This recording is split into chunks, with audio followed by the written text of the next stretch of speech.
And welcome back. Our next guest, our executive director and a board member of the Brooklyn Kindergarten Society.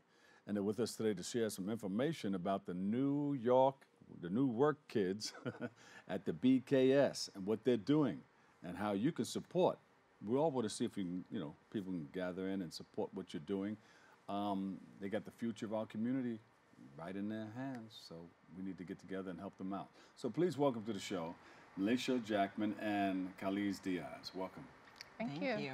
Thank you. Now, I'm going to ask you later on how we can get together and support you, and I'm going to give you one of my cameras where you can look into it and say, hey, I need your help. Can you help a brother out? Can you help a sister out? All right, I'm going to give that to you later on. Sounds good. Right, sounds good. Tell us a little bit about the program and how you guys came together. Well, Brooklyn Kindergarten Society has been around for 130 years. 130 years. More than 130 More years. than 130 years. So you're down by law and you know your way around. And we have 7 early childhood centers in central Brooklyn in the neighborhoods of Brownsville, Crown Heights, and Bedford-Stuyvesant. Yeah. And our work is to provide care and education to Brooklyn's littlest learners, ages 2 to 5, to make sure they have the cognitive, emotional, social, and physical development so that they're ready for kindergarten. And I met Caliz first as a parent. Her child went to BKS, and Caliz later on became a board member, but Caliz has a really interesting story. She said, you know what, I like it so much.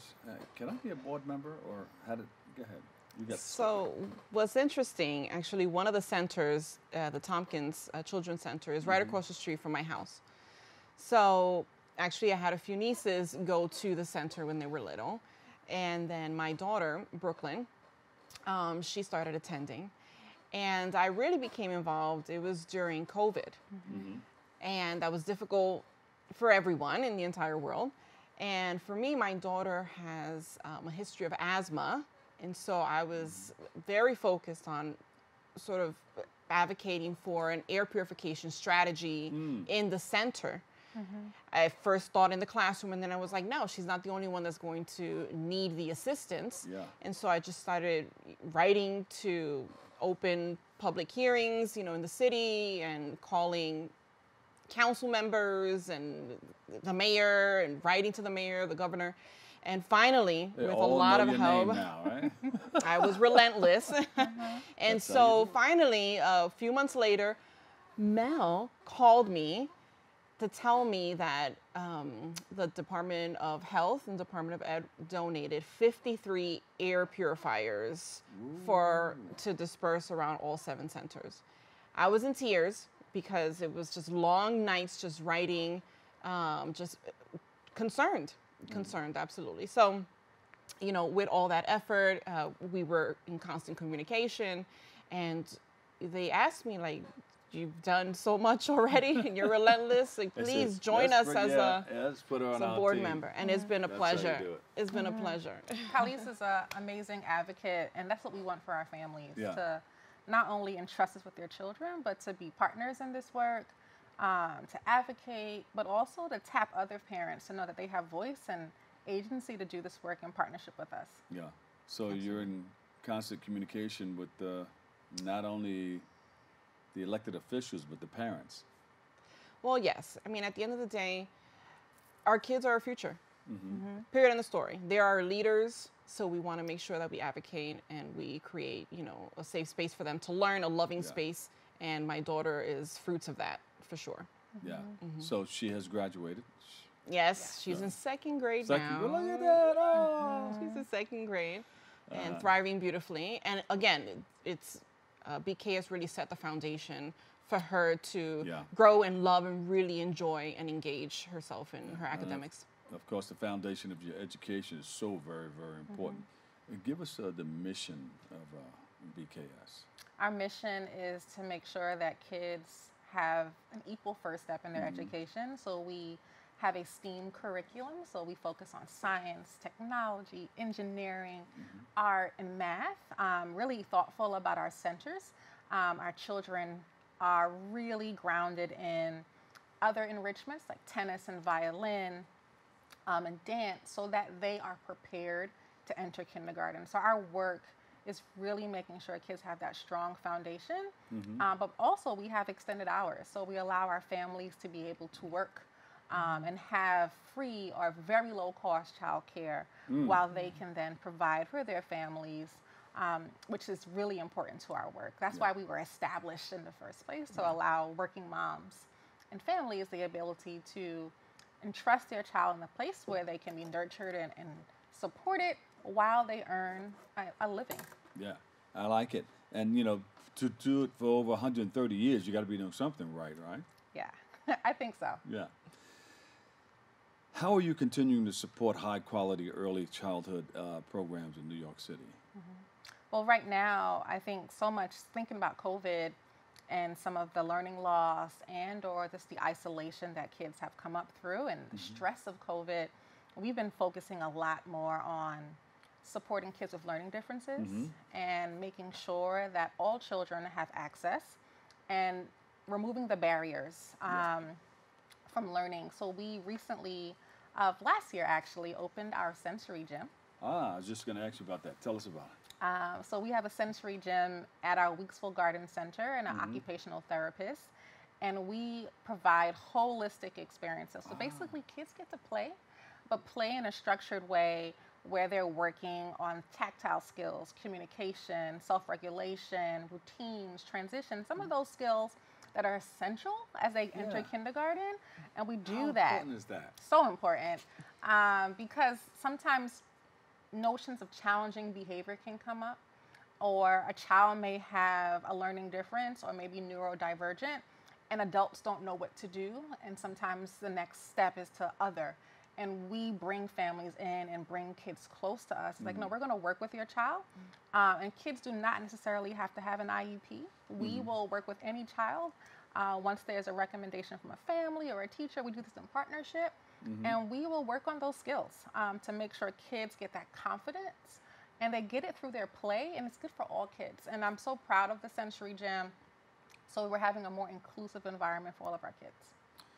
Marion, we have to go over there and visit them, right? She doesn't have a microphone. Yes. That would be wonderful. Who is this young lady, Marion Scott? She is an amazing, amazing person. She has created so many opportunities and access.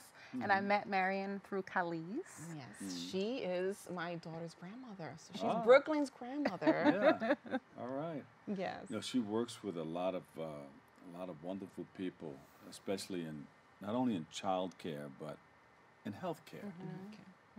And I've known her for a very long time. She's a very beautiful person. I love her. I love her a lot. Yes. So and you're in good hands. I'm going to do a little plug. She got a Living Legend Award all a right. few months ago because of all the amazing work she's done in the healthcare industry. Yes. So, yes. Happy to have you associated with BKS. And she can cook. Oh, We're going to make the whole show about her. No. That's your next guest. Yeah. Drumsticks and grits. No. But yes, anything coming up that we should know about?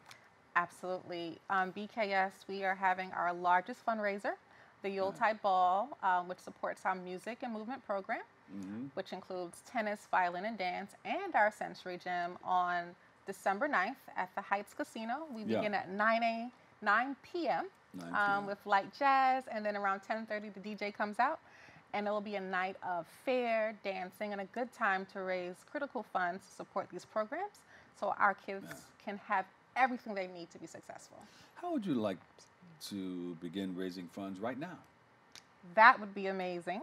All right. Say hello to my little friend. You can ask. We would love for you to support Brooklyn Kindergarten's Yuletide Ball. You can visit us at www.bksny.org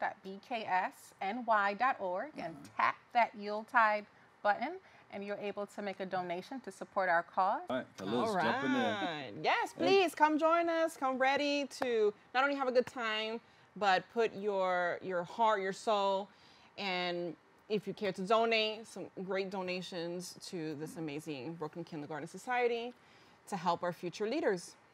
Yeah, beautiful. And we'll look for that's December the 9th. And what's the location on that again? The Heights Casino The in Heights Brooklyn Heights. Casino. In Brooklyn Heights. There you go. Yeah. Beautiful.